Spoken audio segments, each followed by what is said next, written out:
मित्रांनो, मागच्या वेळी आपण शेअर मार्केट आणि म्युच्युअल फंड या संबंधित सगळी माहिती पाहिली आहे. यावेळी आपण पाहूया जीवन विमा किंवा इन्शुरन्स पॉलिसीज काय असतात. आपण इन्शुरन्स पॉलिसी खरेदी न करून काही चूक तर नाही करत आहोत ना, किंवा आपण आपल्या परिवाराला मोठ्या संकटामध्ये तर टाकत नाही आहोत ना. या सगळ्यांची माहिती आपण इथे आजच्या एपिसोडमध्ये घेणार आहोत. नमस्कार, मी ज्योती चौगुले पुन्हा एकदा तुमचं सगळ्यांचं स्वागत करत आहे तुमच्या आवडत्या चॅनलमध्ये बी युअर मनी मॅनेजर मराठीमध्ये. तुमचा आर्थिक प्रवास अधिक सुखकर कसा व्हावा या सगळ्याची माहिती मी या भागामध्ये आता घेऊन आलेली आहे. या भागामध्ये आपण पाहणार आहोत की इन्शुरन्स म्हणजे विमा काय आहे, ते कुठून खरेदी करावे, कसे करावे आणि ते खरेदी करताना कोणती सावधानगिरी बाळगावी. आता हे सगळं सांगण्यापूर्वी मी तुम्हाला एक छोटीशी गोष्ट सांगणार आहे. कारण जीवन विमा किंवा इन्शुरन्स हे आपल्या आयुष्यामध्ये किती महत्वाचे काम करू शकतात हे या गोष्टीवरून तुम्हाला कळेलच. तर आमच्या इथे एक व्यक्ती आहेत, साधारण एक 30-35 वर्षाचे गृहस्थ होते आणि ते एका प्रायव्हेट कंपनीमध्ये कामाला होते आणि घरामध्ये एकमेव कमवती व्यक्ती होते.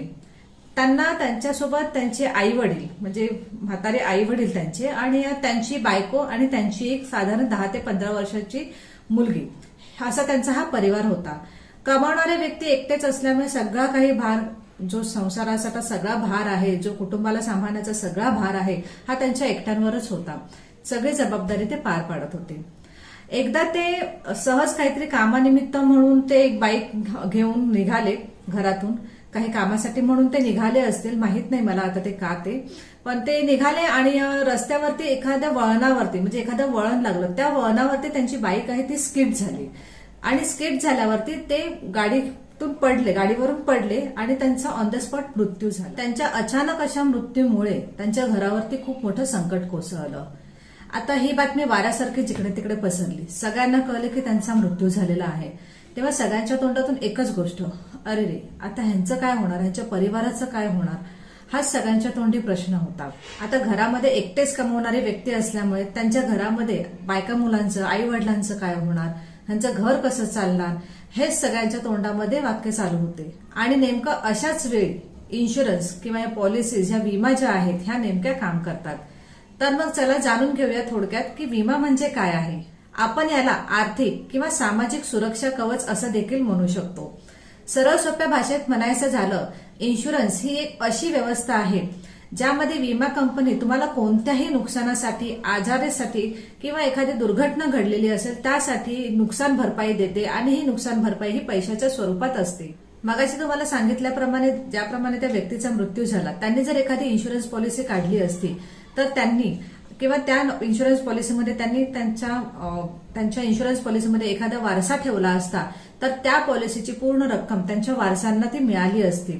एकूणच काय तर अचानक होणाऱ्या घटनांपासून जे आर्थिक नुकसान होतं ते आर्थिक नुकसान आपल्याला विमा कंपन्या भरपाई करून देतं. घरातील एकमेव कमवणारी व्यक्ती मृत्युमुखी पडली किंवा एखाद्या आजाराने ती मृत्युमुखी पडली, घरामध्ये आग लागली, भूकंप झाला असेल, कोणाची अचानक नोकरी गेली असेल, आतंकवादी हमले झाले असतील किंवा कोणत्याही कारणामुळे जर आपले आर्थिक नुकसान होत असेल तर अशा वेळेला या इन्शुरन्स कंपन्या आपल्याला पैशाच्या स्वरूपामध्ये मदत करतात. तर आता आपण पाहूया की इन्शुरन्सचे फायदे काय आहेत. पुढे मी आता तुम्हाला इन्शुरन्सचे 9 फायदे सांगणार आहे. पहिला फायदा आहे बचत आणि सुरक्षा. विमाचा म्हणजे पॉलिसीचा पहिला फायदा म्हणजे बचत आणि आर्थिक सामाजिक सुरक्षा प्रदान करणे असा आहे. ज्याच्या नावावर इन्शुरन्स पॉलिसी आहे त्याच्यासोबत एखादा अपघात घडला किंवा त्याला एखादा दुर्धर आजार झाला तर इन्शुरन्स कंपन्या त्याची संपूर्ण आर्थिक जबाबदारी घेते. जर एखाद्या घटनेमध्ये त्या व्यक्तीचा मृत्यू झाला तर इन्शुरन्स कंपन्या त्यांच्या वारसदाराला त्याला आर्थिक आणि सामाजिक सुरक्षा प्रदान करते. या उलट बचत योजनांमध्ये फक्त बचतच असते. दुसरा फायदा आहे समृद्धी वाढवण्यासाठी मदत. इन्शुरन्स समृद्धी वाढवण्यासाठी सुद्धा प्रोत्साहन देते. म्हणजेच काय तर लॉंग टर्म बचत करण्यासाठी सुद्धा तुम्हाला संधी देते की जेणेकरून कमीत कमी अमाऊंटची प्रीमियम तुम्हाला भरता येईल. म्हणजेच मासिक असेल, तिमाही असेल, 6माही असेल किंवा वार्षिक असे प्रीमियम सुद्धा तुम्ही भरू शकता. तिसरा फायदा आहे नगदी तरलता किंवा लिक्विडिटी. काही पॉलिसींमध्ये अशाही काही सुविधा आहेत की ज्यामध्ये तुम्ही तुमची पॉलिसी गहाण ठेवून लोन घेऊ शकता. चौथा फायदा आहे टॅक्समध्ये सूट. विमा हे आयकर आणि संपत्ती कर वाचवण्यासाठी सुद्धा मदत करतात. 5वा फायदा आहे गरजेच्या वेळी पैशांची मदत मिळणे. काही इन्शुरन्स पॉलिसी अशा असतात की ज्याच्यामध्ये आपल्याला जेव्हा जेव्हा गरज लागते तेव्हा तेव्हा आपली गरज पैशाच्या स्वरूपामध्ये पूर्ण होऊ शकते. 6वा फायदा आहे लहान मुलांचं शिक्षण किंवा लग्नाचा खर्च. लहान मुलांचं शिक्षण असतं किंवा लग्नाचा खर्च असेल किंवा इतर कोणत्याही प्रसंगासाठी उभी राहणारी पैशाची समस्या ह्या सगळ्यात पूर्ण करण्यासाठी विमा पॉलिसींची मदत होते. 7वा फायदा आहे व्यक्ती एखादी रिटायर्ड झाली त्याच्यानंतर त्याला घर बनवायचं असेल किंवा इतर कोणतंही काम असेल किंवा इतर कोणत्याही कामासाठी त्या व्यक्तीला पैशांची मदत मिळत असते. 8वा फायदा आहे की या विमा पॉलिसी ज्याच्या नावावर ही विमा पॉलिसी आहे त्यांना एखादं जर घर खरेदी करायचं असेल तर ही पॉलिसी त्यांना गृह कर्ज सुद्धा उपलब्ध करून देते. पण यासाठी काही नियम आणि अटी लागू असतात. 9. विमा पॉलिसीचे प्रकार. तुम्ही तुमच्या जीवनाबरोबर दुर्घटना विमा, चिकित्सा आणि स्वास्थ्य विमा, वाहन विमा, घरासाठीचा विमा, ट्रॅव्हल आणि भटकंतीचा विमा, शेतीसाठीचा विमा अशा अनेक प्रकारच्या विमा पॉलिसी उतरवू शकता. म्हणजेच काय तर तुमचे कोणतेही काम असू देत तुम्हाला होणारे आर्थिक नुकसान भरपाई आणि समृद्धीसाठी तुमच्या सोबत ही विमा इन्शुरन्स कंपन्या नेहमीच उभ्या असतात. आता आपण पाहूया की इन्शुरन्स पॉलिसी कुठून खरेदी करायची. शक्यता इन्शुरन्स पॉलिसी ही ऑनलाईन आणि ऑफलाईन अशी दोन्ही प्रकारे खरेदी केली जाऊ शकते. आता ऑफलाईन म्हणजेच काय, जर तुम्हाला ऑफलाईन विमा पॉलिसी खरेदी करायची असेल तर तुम्हाला एखादा विमा एजंट किंवा विमा ब्रोकरची गरज लागेल. ही साधारणतः व्यक्ती असू शकते किंवा कॉर्पोरेट सुद्धा असू शकते. विमा एजंट हे ग्राहक आणि इन्शुरन्स कंपनी यामधला एक महत्वाचा दुवा आहे. दुसरी पद्धत आहे तुम्ही ऑनलाईन पॉलिसी घेणे. आता ऑनलाईन पॉलिसी खरेदी करायची असेल तर ऑनलाईन एजंट अॅग्रिगेटर वेबसाईट किंवा इन्शुरन्स कंपन्यांच्या वेबसाईटवर जाऊन तुम्ही त्या पॉलिसी खरेदी करू शकता. परंतु ऑनलाईन इन्शुरन्स किंवा विमा खरेदी करताना खूप सावधानी बाळगावी.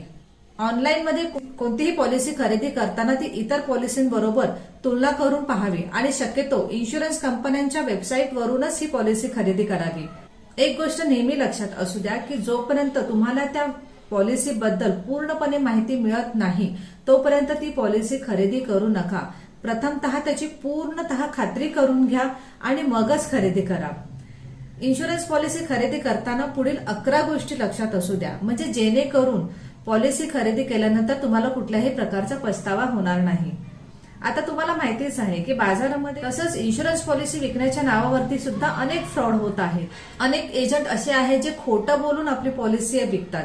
जर तुम्ही कोणतीही इन्शुरन्स पॉलिसी खरेदी करत असाल तर पुढील काही गोष्टी लक्षात ठेवाव्यात की जेणेकरून भविष्यात तुम्हाला त्याचा पछतावा होणार नाही. तर पाहूया की इन्शुरन्स पॉलिसी खरेदी करताना कोणती सावधानगिरी बाळगावी. सगळ्यात महत्वाचं, जर इन्शुरन्स तुम्ही कोणत्याही एजंटकडून खरेदी करत असाल तर तुम्ही त्याला आग्रह करा की त्याने त्यांचं लायसन्स तुम्हाला दाखवावं. ही गोष्ट तपासून पहा की कॉर्पोरेट पॉलिसी विकण्यासाठी त्याच्याकडे वैध लायसन्स आहे की नाही, विमा एजंट हा अधिकृत आहे की नाही हे तुम्हाला इन्शुरन्स रेग्युलेटरीच्या वेबसाईटवरून सुद्धा माहिती मिळू शकते. या वेबसाईटवर तुम्हाला इन्शुरन्स एजंटच्या सर्व एजंट्सची माहिती अवेलेबल असते. ज्या विमा एजंटकडून तुम्ही इन्शुरन्स पॉलिसी खरेदी करत आहात त्या विमा एजंटला इतर वेगवेगळ्या पॉलिसींची माहिती आहे की नाही हे सुद्धा जाणून घ्या. तुम्हाला तिसरा महत्वाचा प्रकार आहे की तुम्हाला नेमकं काय आहे, काय हवं आहे, तुम्हाला कोणत्या प्रकारची पॉलिसी हवी आहे, हिची तुमची गरज काय आहे हे ती विमा एजंट समजू शकत आहे की नाही हे तुम्ही लक्ष ठेवा. चौथा महत्वाचा मुद्दा, तुम्ही त्याच प्रॉडक्टवर लक्ष ठेवा जो तुमच्यासाठी योग्य आहे. विमा एजंट बरेचसे तुम्हाला सांगतील की हा इन्शुरन्स चांगला आहे, हा विमा चांगला आहे, तुम्ही हा खरेदी करा, पण तसं नाही. तुम्हाला जो योग्य वाटत आहे तोच तुम्ही इन्शुरन्स पॉलिसी खरेदी करा. पाचवा महत्वाचा मुद्दा, इन्शुरन्स एजंट, तुम्हाला जर एखाद्या इन्शुरन्सची माहिती नसेल आणि तुम्ही एजंटकडूनच सगळी माहिती घेत असाल आणि इन्शुरन्स एजंट तो तुम्हाला कोणता विमा उतरवायला सांगत आहे किंवा कोणत्या विम्याची तुम्हाला माहिती सांगत आहे तर तो जो विमा आहे त्याच्या ब्रोशर्स त्याच्याकडे आहेत की नाही ते तुम्ही आधी नीट त्यांच्याकडून मागून घ्या. इन्शुरन्सची पूर्ण माहिती मिळाल्यानंतरच विमा एजंट जे आहे ते तुम्हाला एक फॉर्म देतील. तो फॉर्म शक्यतो तुम्ही स्वतः भरा. इन्शुरन्स त्यांनी सांगितलेल्या कुठल्याही ठिकाणी तुम्ही किंवा मोकळ्या फॉर्मवरती अजिबात सह्या करू नका. विम्याच्या पॉलिसीचे जे प्रीमियम्स आहेत ते तुम्ही एखाद्या एजंटकडे भरत असाल तर तुम्ही आधी ही माहिती करून घ्या की त्या एजंटकडे त्या कंपनीचे अधिकृत लायसन्स आहे का, आणि ज्या वेळेला तुम्ही ते प्रीमियम्स भरता तेव्हाच त्यांच्याकडून ती पोचपावती मागून घ्या. तुम्हाला तुमची पॉलिसी मिळाली तर ती तुम्ही पूर्णपणे तपासून पहा. त्याच्यामध्ये काही नियम आणि अटी तुम्ही तपासून पहा.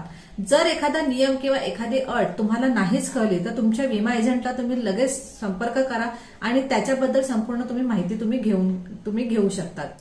लक्षात असू द्या की 3 वर्षापेक्षा जास्त अवधी असणाऱ्या स्वास्थ्य विमा पॉलिसीसाठी एक फ्री लुक अवधी असतो, ज्या दरम्यान तुम्ही तुमची पॉलिसी ही परत करू शकतात. जर तुम्ही त्यांच्या दिलेल्या नियमांना किंवा अटींना मान्य करत नसाल तर विमा उतरवताना त्यांच्या संबंधित असलेले नियम आणि अटी आणि तसेच त्यांच्या प्रक्रिया हे एजंटकडून तुम्ही पूर्णपणे माहिती करून घ्या, नीट समजून घ्या. त्यांना त्यासंबंधीचे प्रश्न विचारा. जर तुम्हाला ती नीट कळत नसेल, तुम्हाला त्यांनी सांगितलेली माहिती नीट कळत नसेल तर त्यांना पुन्हा पुन्हा आग्रह करा. ती माहिती व्यवस्थित थोडी सोप्या भाषेमध्ये समजून सांगण्यासाठी त्यांना तुम्ही आग्रह करा.